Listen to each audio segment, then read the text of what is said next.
Hello and welcome to the Midland Weekend. I'm Lee Bannister and I'll be taking a look back at some of the stories we've been covering here on Big Centre TV over the past week or so.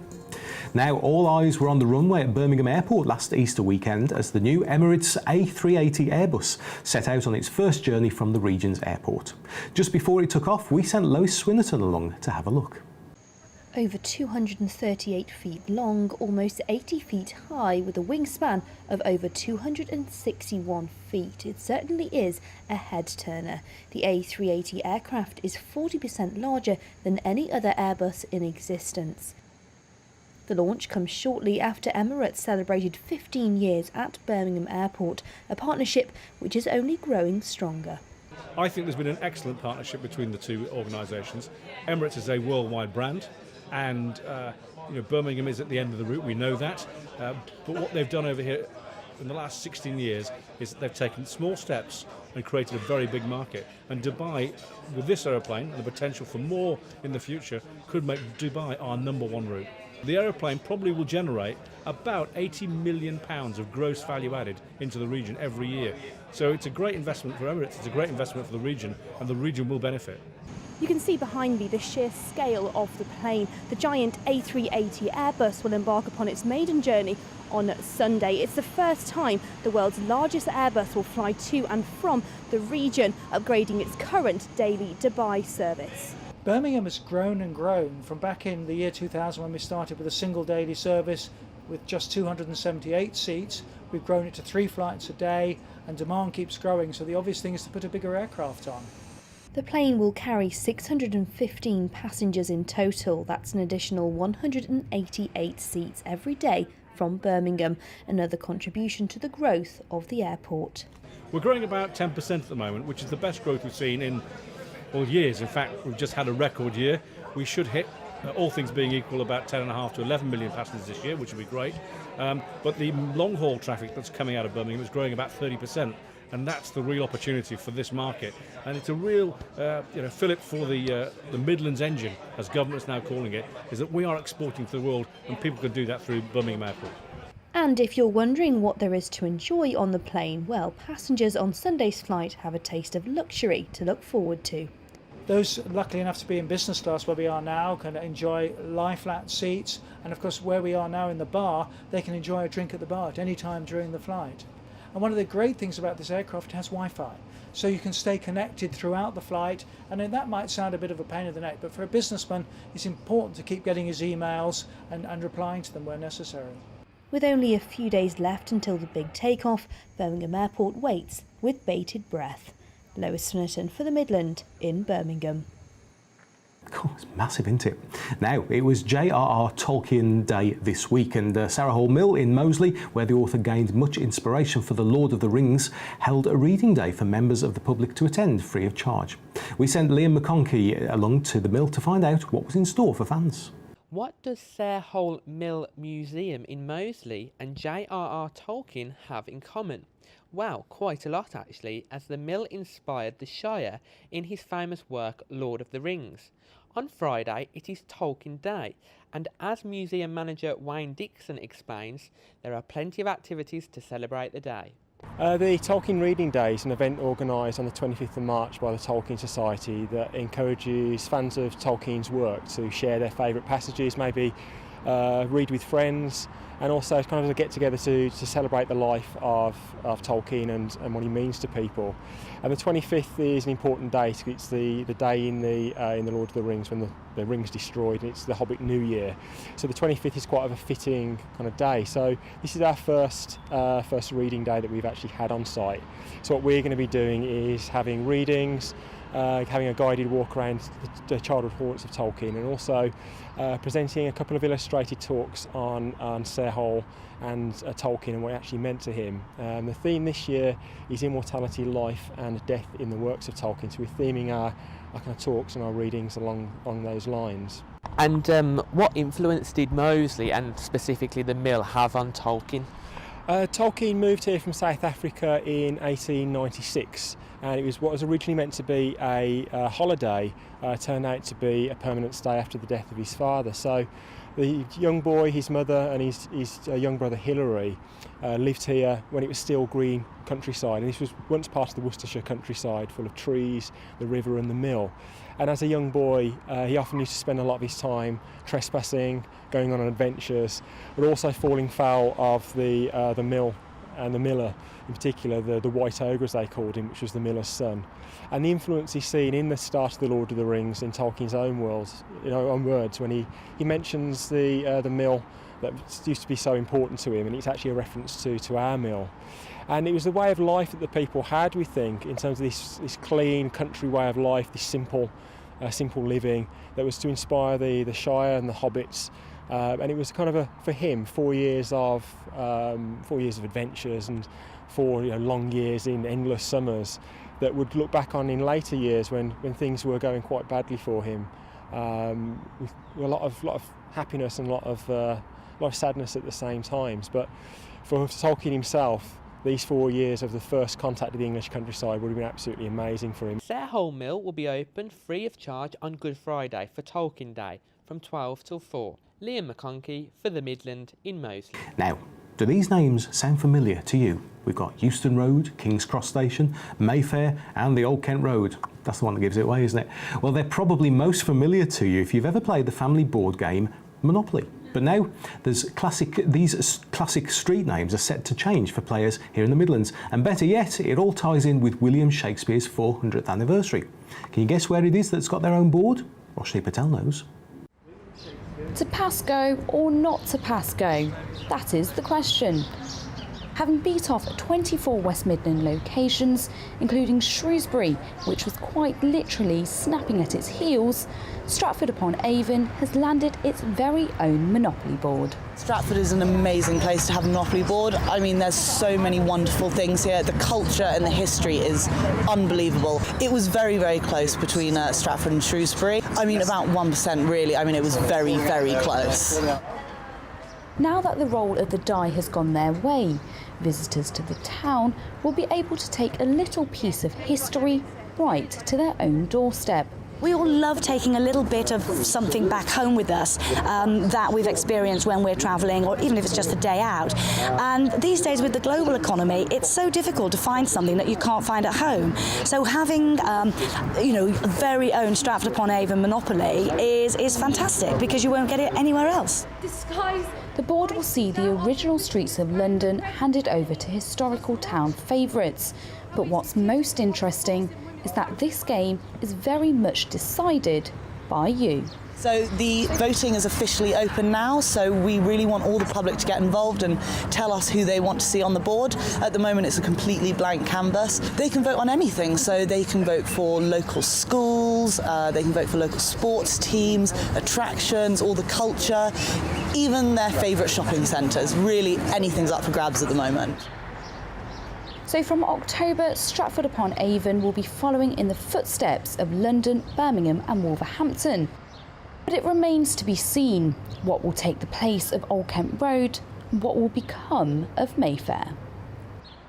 This is Roshni Patel for the Midland in Stratford-upon-Avon. Now then, sports presenter Jeff Stelling was in the West Midlands last weekend as part of his sponsored walk across the country for prostate cancer. Stelling has been walking from Hartlepool to Wembley Stadium, and last Saturday was our chance to catch up with him on his journey, as Aaron Wiggins reports. So often we see his face on TV running sports shows, but across the Midlands this weekend, Jeff Stelling was covering miles of a very different kind. The TV presenter was doing the West Midlands stretch of his sponsored walk for prostate cancer on Saturday.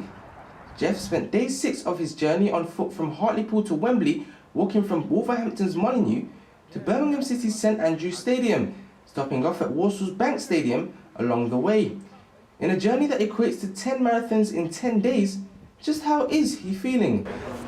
Today, good.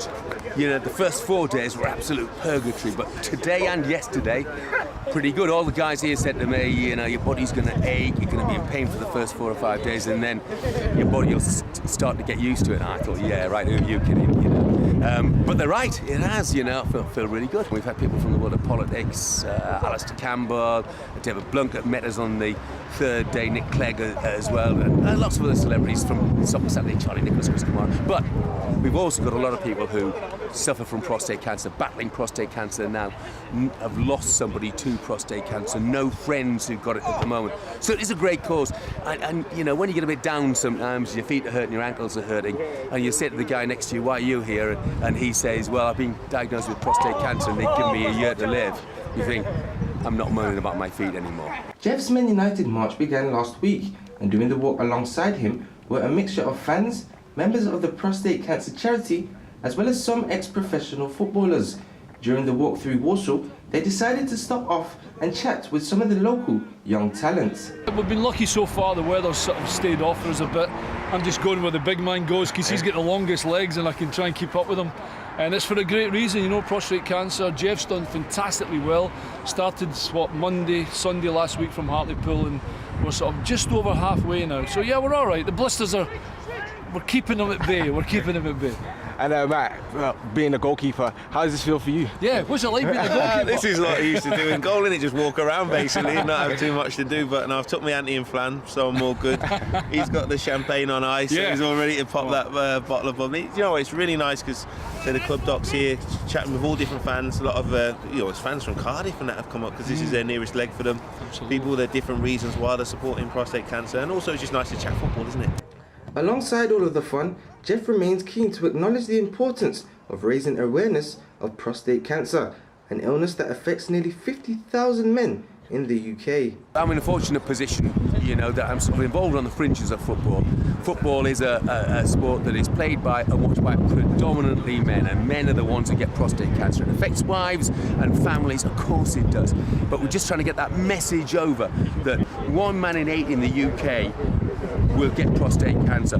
If you're black, 1 man in 4 will get prostate cancer. 1 man an hour dies of prostate cancer. So if anybody can support us in any way at all, then that's absolutely brilliant. To sponsor Jeff Stelling's walk, head on to www.menunitedmarch.org. Prostate Cancer are hoping to raise £300,000, and already over 140 donations have been made. And if the walk can decrease the number of people being diagnosed, then they are certainly heading in the right direction. Aaron Wiggins for the Midland. Now, after Piers Morgan said he couldn't think of a grimmer panorama than Dudley in regards to the town's new big wheel, we asked Lindsay Smith to pop across to Dudley to see what local people there made of his comments. I wonder what they said. How do you feel about Piers Morgan's comments on the wheel and the views of Dudley? No, I'm not from around here, but to me it was an insult to the local community, which seems to be a very nice community. I'm from Canada, so I think it's great around here, and I think he should have his mouth washed out and come and apologise. Personally, that's my opinion. Very unnecessary and very unfair. I think he should come here, he should meet the people, see the place, and then make some observations and judgments. The people here are very friendly, the place is very friendly, and I think he spoke totally out of turn. And you've just been on there yourself. What did you make of it? It is magnificent. The views are splendid. I could go around 20 times and still not be bored. I don't think they were very good, really. I mean, there's some good architecture in Dudley. As you can see where we stood, you got the council buildings, really old buildings. You got the Saracens Head pub just there. You got the old fire station building here. You know, there's worse places in Dudley, and there's better places, obviously. But I think, you know, the architecture itself, there is some good architecture in Dudley.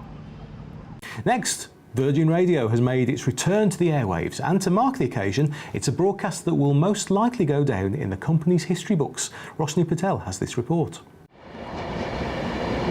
1922, the birth of British Radio, and 2016, another first. This is the world's first live radio broadcast from a train. And we've got live bands playing. We've had Travis, Gavin James, we've got Walking on Cars, The Feeling, and we've got 20 mobile phones strapped to the roof, and we're broadcasting that way. You know, it's going well so far, but even if it goes badly, we will be in the history books. Dubbed dubbed the Virgin Radio Star, the train embarked on its journey from Manchester before reaching its destination in London. And in between, a quick pit stop at the country's second biggest city. It was just a natural thing to do it from a train because, you know, the spaceship isn't quite ready yet, so maybe next time we do it from there. Says he wants the captain. If technology has taught us anything, it's that we live in a world that is forever adapting to society's needs. Fast forward 100 years, and who knows what the future holds for the digital age. But it'll be days like this which may have served as one of its platforms. This is Roshni Patel for the Midland at Birmingham International.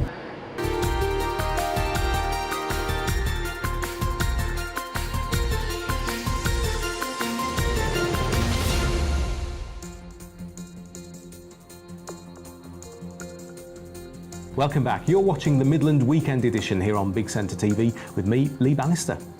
Now, life used to be so very different for Alison Ward. In parts, hers is indeed a harrowing tale. But now she works as an anxiety mentor, and she's just released the second edition of her book, Awarded by Angels. She joined Lois in the studio a couple of days ago. My experience was that my son and myself were victims of a really atrocious attack by my former partner and father of my son. But rather than it affect us and we remain victims, we got well. And what was really wonderful, I call it a beautiful gift in an ugly box. I found my purpose. Yeah. And my purpose is to help people become free from anxiety. And my message is to step into your power, that if you're giving your power away to something, you are being a victim. And they're very strong words, I know, but sometimes you have to use strong words to wake people up to the fact that, you know, this is your life, live it, love it, and if you're not loving it, then it's up to you to do something about it. Because you've made a big turnaround, because, I mean, it was an incredibly... what happened, it affected you, well, believably, it affected you a lot, didn't it? I had post-trauma stress disorder and a post-trauma stress disorder little boy who was only 2.5 years old.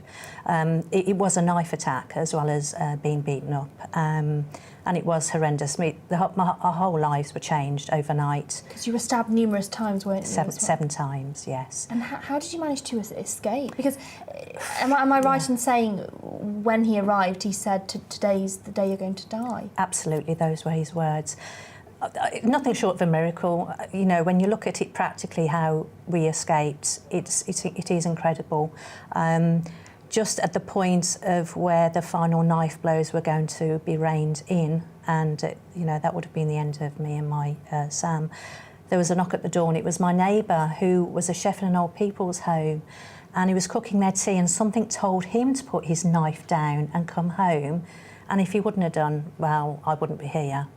But for a miracle like that to happen, surely some good's got to come from it. And the good is that I'm very much alive, so is Sam, and we're helping people find themselves to bring them back to them once more. Yeah, because obviously you came through that time. Where does that begin for you? You go through this massive trauma in your life. Yeah. Where did it all start? Where did you start to begin to turn your life around, and how do you do that? You have to hit rock bottom. Why do humans have to make life so difficult? I was rock bottom.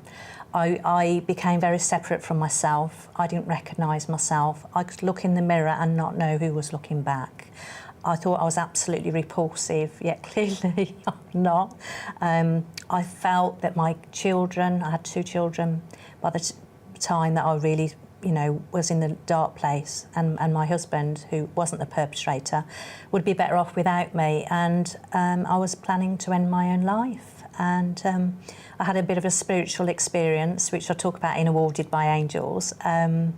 But more than that, my support of my fantastic family and friends. It was a sentence that Helen, my old school friend, said to me was, she said, "Al, the best form of revenge is happiness." And something just unlocked within me.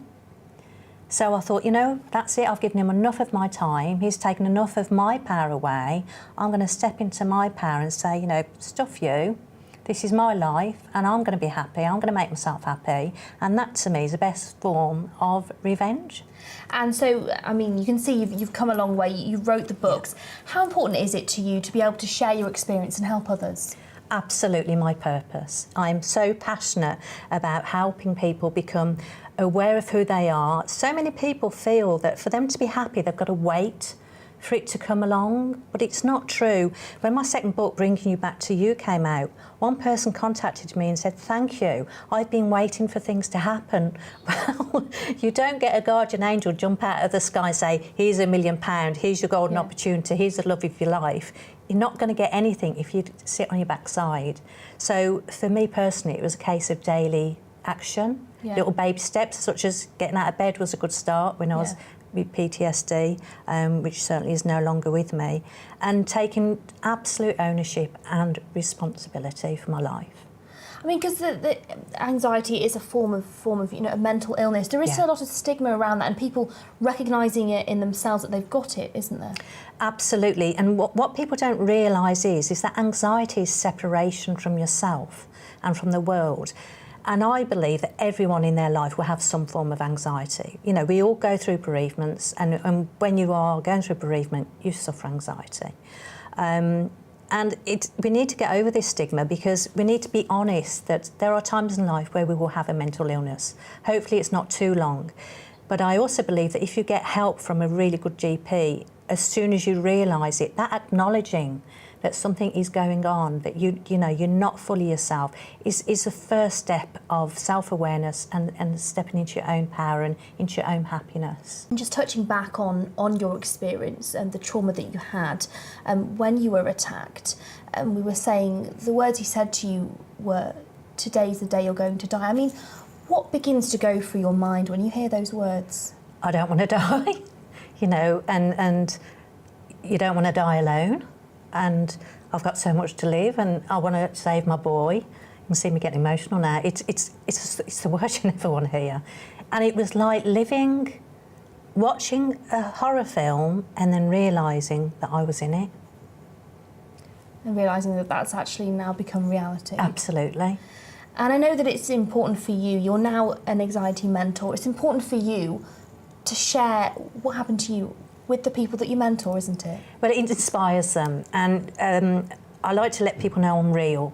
If I can go from being so petrified of leaving the house and constantly checking doors and windows and being totally off my head with post-trauma stress disorder, if I can go from that to going to Dubai by myself and speaking in front of loads of people, standing up on stage, speaking in front of 500 people, writing 3 books and confidently getting them published, then surely something is working. Yeah. I still get bad days because, you know, life, I'm not perfect and I'll never, ever make out I'm perfect, but life is challenging sometimes. But the tools that I discovered for myself simply work. And the main tool that I share is about being in the present moment to keep us centred and grounded, so that, you know, that's the simplicity of some of the tools. They're very, very simple. And so, what do you offer? Like, who can come to talk to you? Anyone can come and talk to me. I offer one-to-one mentoring sessions. I've just introduced a 3-month totally transformation package, which is really intensive work. It's not for the faint-hearted, it's for the people who say, look, I've had enough of this, I want to actually live my life and be happy, and who are willing to make that investment, time, effort. And obviously, there is, you know, it's my business, so there is money involved too. But if that's too much for people, they could simply buy one of my books. If they bought Awarded by Angels first, that tells them the backstory. And then Bringing You Back to You is like a little book of mastery. It's and that's the one. book. Which one did you write first? That one I wrote first, Awarded by Angels. I'll bring them up so people can see them. But that's the second edition with our true names in. Yes. Sam didn't like being called Junior. Is that your That's son? my older boy. So we did a bit tongue-in-cheek changing the name. So we put the names back, and there's an extra additional chapter at the end to update everyone, and also a blessing at the end. And then the Bringing You Back to You are the tools that I practice and that I continue to practice and that naturally default to. Yeah. And then this one is my little book of... Friday feeling, isn't it? I mean, I think that's pretty important for everyone, a bit of Friday feeling. But how would it be, Lois, if everyone had the Friday feeling every day of the week? That would be the ultimate, wouldn't it? It's possible. And these people that come to help you and others, how important is it for them to seek help? Absolutely imperative. They must do it. They need to be honest with themselves, and please don't be embarrassed, because that is the stigma. You know, you've got to get over that embarrassment yourself. Mental illness is rife and people need help now. But if you go to your doctor's first port of call, there's lots of help on the NHS. The NHS is amazing. I mean, why do you think people don't talk about things like anxiety? Because we like to be perfect. We have to be made up. We have to put on this exterior that all is well in our world. You don't have to look at Facebook. You know, everyone's really happy all the time. That isn't true. Yeah.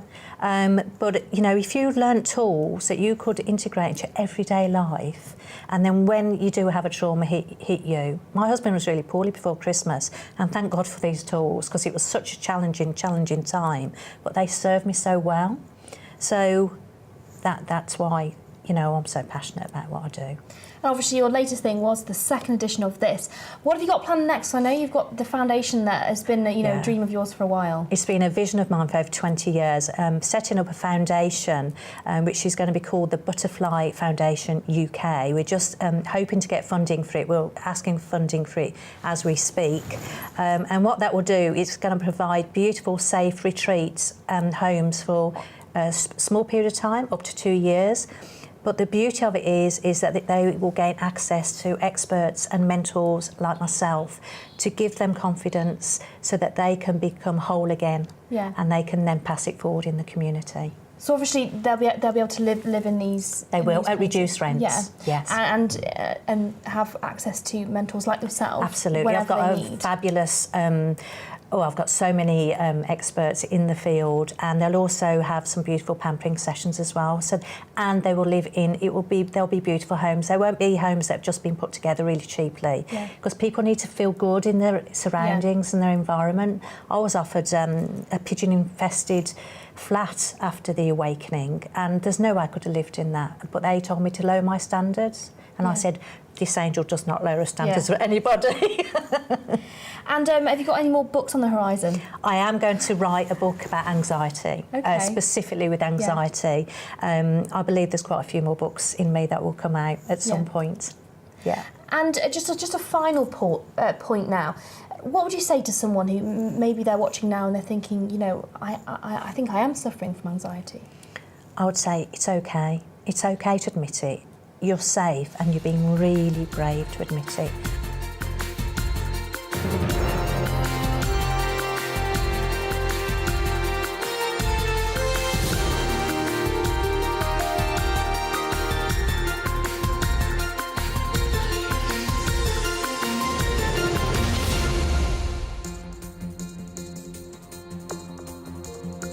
Welcome back to the Midland Weekend Edition with me, Lee Bannister.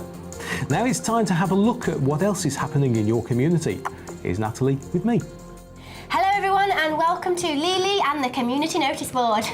Right, it's time to have a look at the Community Notice Board. So remember, it's all about what's going on local to you, and of course, if you know something happening which could do with some nice free publicity on the telly, then why not get in touch with us? I'm going to make you laugh as well soon. Just make sure you tell us about it in plenty of time, and we'll give you those all-important contact details again in a few minutes' time.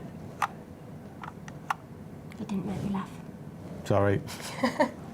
Now, Billy Speakman has been in touch again to let us know that his Omar and Chain show is coming to Brook Street Community Centre in Tipton on Saturday the 9th of April at 7:30 p.m. Billy will be presenting So It Goes. That's Brendan and Kerry, who've been on this show before, and I went to school with Kerry. Missing rubbing Link. soldiers. I know. Soldiers? Can't say that. Shoulders. Missing... Rubbing shoulders. That's Moving it. on. Missing Link, John and Dave and Ron Popple are all going to be on stage there. Tickets are £5 or £5 if you speak correctly.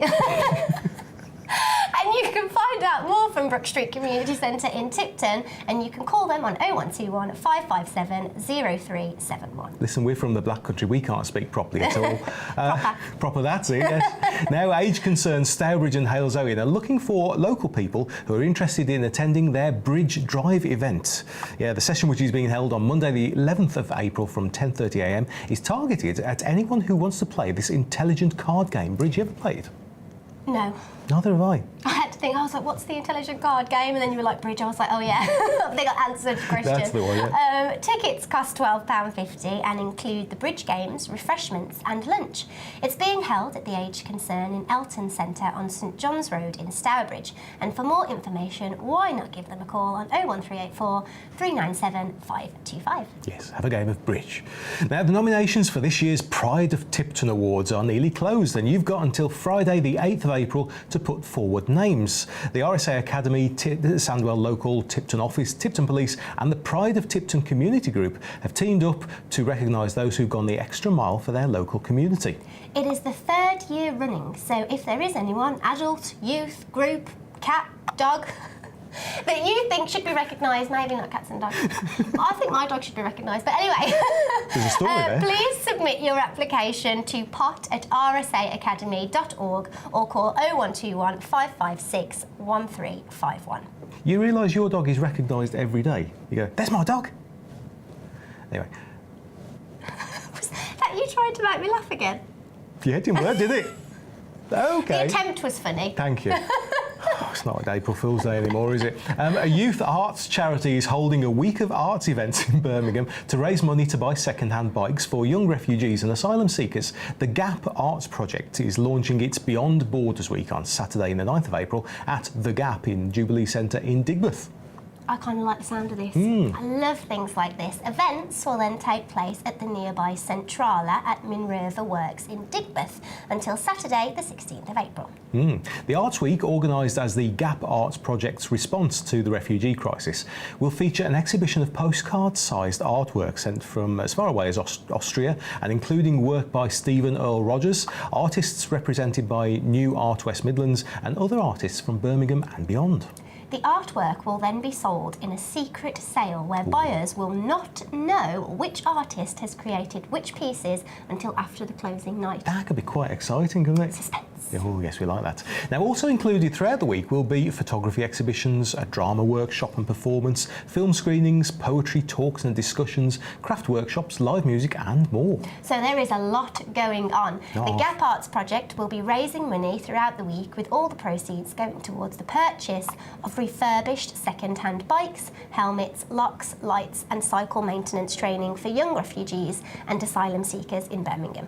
So for more information about the event and the detailed programme, it can all be found on their website, which is www.beyondbordersgap.weebly.com.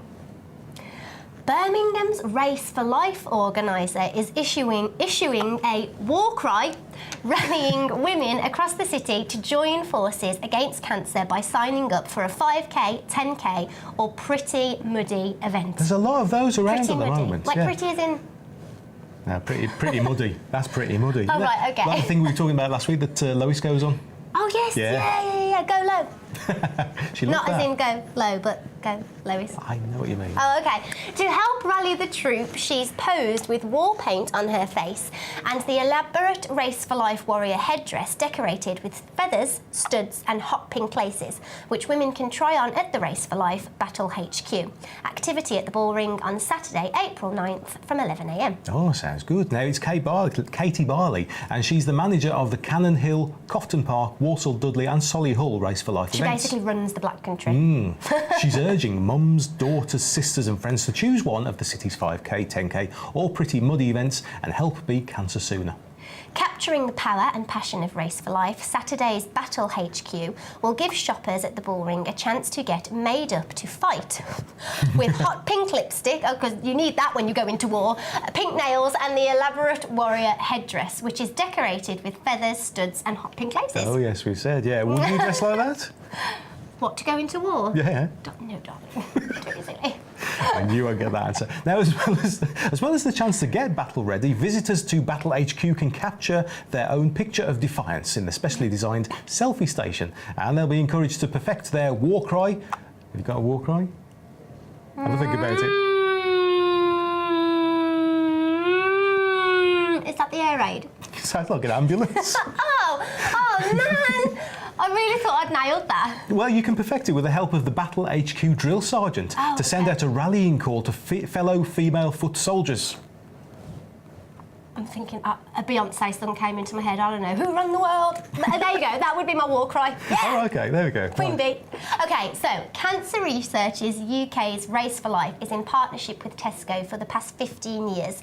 It's an inspiring women-only series of 5K, 10K and Pretty Muddy events, which raises millions of pounds every year to help beat 200 different types of cancer. Yeah, cancer survival rates have doubled since the 1970s, and Cancer Research UK's work has been at the heart of that progress. Thanks to advances in research, more people in the West Midlands are surviving cancer than ever before. But to help even more people survive, Cancer Research UK needs everyone in Birmingham, that's you, to act right now. Act Birmingham. So, to enter Race for Life, go to raceforlife.org or call 0300 123 0770 and act now, Birmingham. That's your rallying call. Oh, is it? Yeah. Okay. Race for Life leads you. Yeah. And finally now to Tipton Library, where there's a week of Easter holiday events taking place all this week. Monday the 4th and Tuesday the 5th of April, 11 a.m. till 12 noon, it's Spring Crafts, where you can help create a spring collage for your local library. Wednesday the 6th of April, 11 a.m. till 12 noon, Who Let the Dogs Out? Dog safety and also storytelling. Also on Wednesday there's Explore Learning workshops, firstly with Charlie and Lola for ages 6 to 7 from 1 till 2, and then Harry Potter for ages 10 plus from 2 till 3. There was a joke for the Who Let the Dogs Out thing, but I thought I'd just let it Were you sit. going to bark? No. On Friday the 8th of April, 1:30 till 3:30 p.m, there's a Shape Talent competition, which is for ages 8 to 13 and 14 to 19. You can enter at your local library or on the website www.sandwell.gov.uk/Shapey events. It's Shape Events. Oh, well, it's got two massive E's, but okay. I know. Shape events. Oh, one last thing. Beat the Street is a free walking and cycling game in Sandwell. You can earn points and win prizes. You'll need a registration card and a map, and it runs until the 13th of April. And again, that's taking place at the Tipton Library. You can contact them on 0121 557 1796 or email tipton_library@sandwell.gov.uk. Nice. So there you go. Would you? Yes. I like that, go yeah, okay. Your community needs you. That's it, yeah. Do you want to go up on our community notice board? It'll be behind us next week. Why not get in touch with us? I'll have to go like that now. That's We're going to true. change the whole thing next week. Make sure you tune in and watch the change. Yeah, big changes. This is going to be difficult. You reckon? No. I'll get it. It's fine. We're good. It's the best way to ensure that we mention you by getting in touch with the community notice board. It's a free service that we offer to everyone in our local area, and we'll try and get through as many as we can. But remember, it's very important that you let us know in plenty of time, because we're British and we like punctuality. I thought you were going to do your I need to stop regal doing wave. that now. Okay, no, that's only when we talk about the mayor. You just mentioned the mayor. There we go. Okay, you can email us postbag@bigcentre.tv or send us a message on social media @BigCentre.tv. Or you can click your fingers and the address will appear like that. Big Centre, 14A, Low Hall Lane, Walsall, WS1 1RL. We'll be back with the community notice board there instead of the West Midlands next week. Right, my turn now. It's time to see what you've been saying to us in the postbag.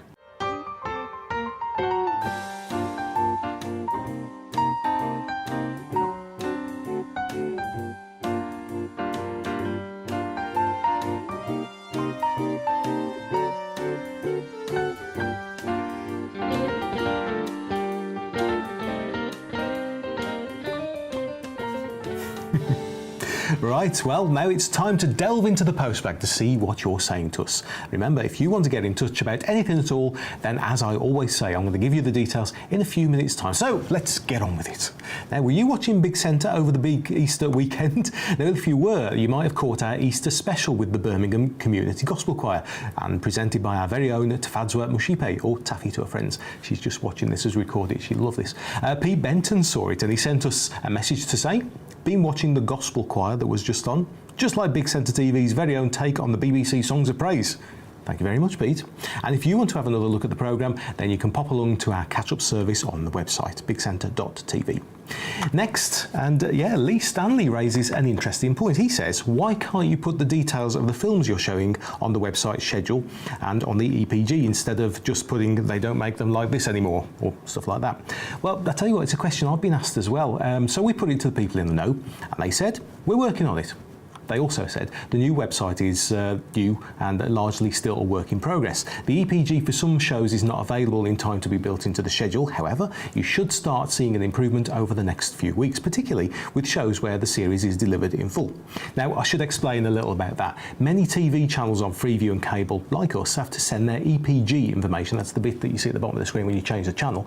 They have to send all of that quite a while in advance. But because of the nature of a TV station like this, we often aren't able to give too much information because the programmes are still being made sometimes. Obviously, news and sport programmes tend to have the same bit of information because the stories are obviously changing all the time. And when we talk about a series being delivered in full, that simply means that the whole of a series is made before the first programme goes out, so that we know by that point what's in each episode well in advance, and we can update the EPG accordingly. So one example I can give you is, you might remember when I made the series of Tiswas Pies again, I knew exactly what was going to be in each episode, and so I could prepare the correct information for each week. And in the case of what Lee's talking about here, they don't make them like this anymore. We're working towards arranging the films well enough in advance, so soon we'll be able to do exactly the same. Hope that makes sense. Now, you might remember last week that there was a story about West Bromwich and Walsall being named amongst the 10 most deprived areas in the country, while Sutton Coldfield was amongst the 5 least deprived. Well, as you can imagine, there was plenty of reaction to all of that, and we asked you to keep your comments coming in. Well, Carl Jones also covered the story with his guests on The Week with Carl Jones, and Steve Brown wrote in. Steve said, there are lots of places in the West Midlands that could fall into the West Brom category, and it won't get any better until those who run the West Midlands start bringing business and wealth to the area instead of watching whilst Manchester, Liverpool, Leeds and the rest of the so-called Northern powerhouse steal our thunder and funding. He says the West Mids is becoming a commercial desert. Controversial views there. But do you agree with that? Are you in West Bromwich or Walsall or Sutton Coldfield? And do you agree with what's being said about those towns? Are you proud or not so proud of where you come from? We'd love to know. Go on, do get in touch. Now, next up, some really good news. You probably saw us mention the Benefit gig a couple of weeks ago, and of course we welcomed Paige Jackson, the event manager, onto the news as well. Now, the Benefit gig was inspired by Ben Sambrook, a student from Aldridge School who died aged just 14 after a 7-year battle with a brain tumour. Now, the gig took place on Friday the 18th of March, and we've heard from Julie Homfrey, who helped organise it, and she says, thanks for supporting our charity gig, Benefit gig in Aldridge, Big Centre TV. We sold out and raised over £2,000 for brain tumour support. How cool is that, eh? In fact, their total was £2,160, and I do believe they're already preparing for next year's event. I've seen a photograph of a brand new pack of air guitar strings. You know what I mean? Anyway, finally, it's competition time again. Anybody going to celebrate? No, okay, just me.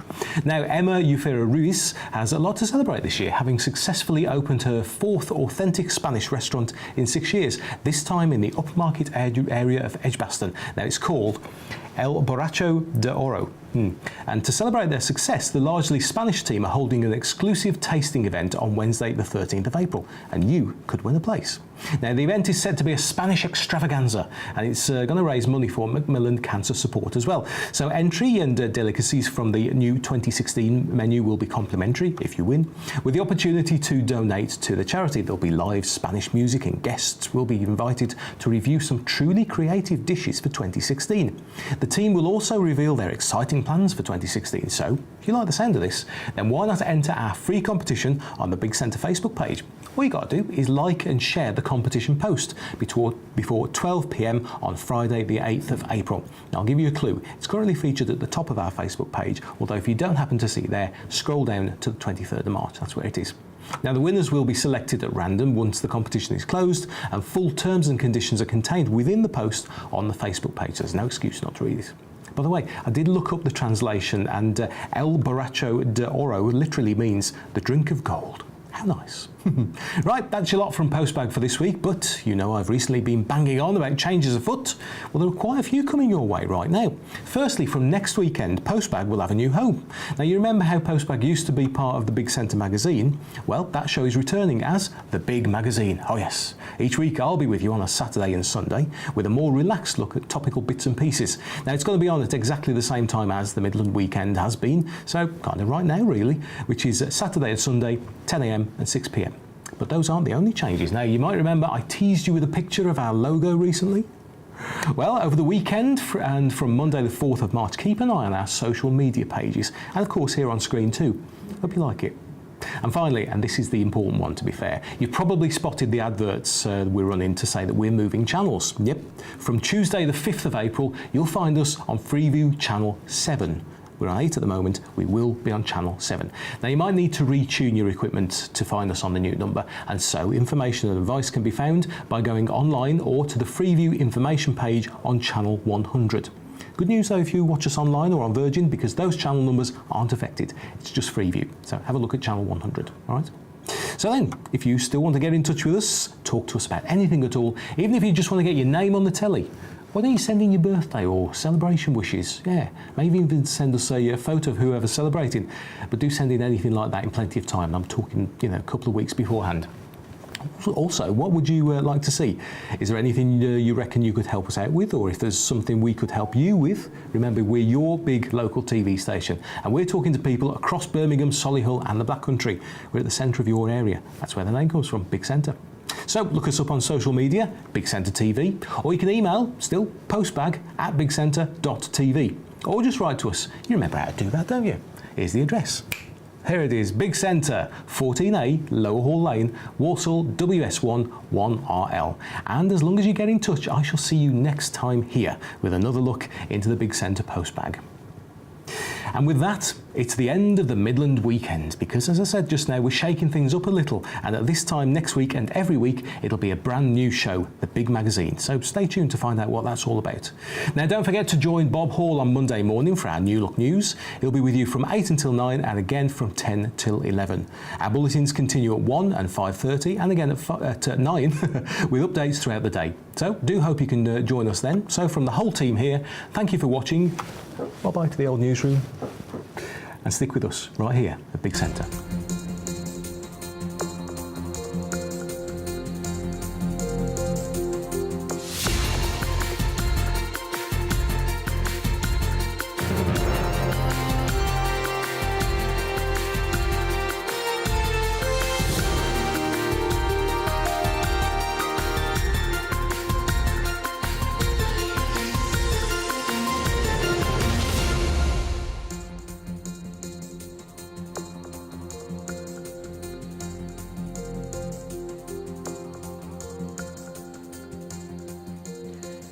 So, as many of you at home may have guessed, there are some big changes ahead for Big Centre TV next week as we go full steam ahead with our new schedule.